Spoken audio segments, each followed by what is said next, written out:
Mukhang nandyan na yung mga anak ko ah.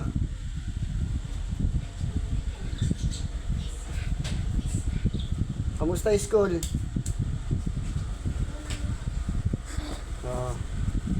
Ano ginawa niyo sa school? Yun, galing ah.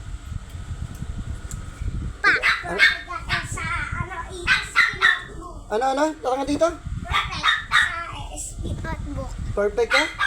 Ang galing ko. Lahat. Ay. Eh, ang galing ah.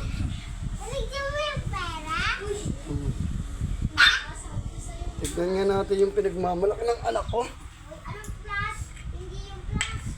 Oo, kasi meron pa. Patingin niya, patingin si Papa.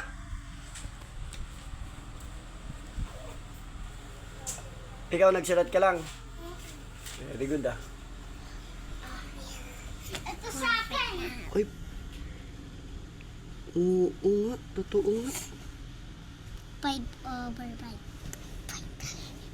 Ano masabi? Manang-mana kayo sa papa nyo. Oh, pera. Okay na, bihis na doon, tapos may palit. Tapos kumain na kayo.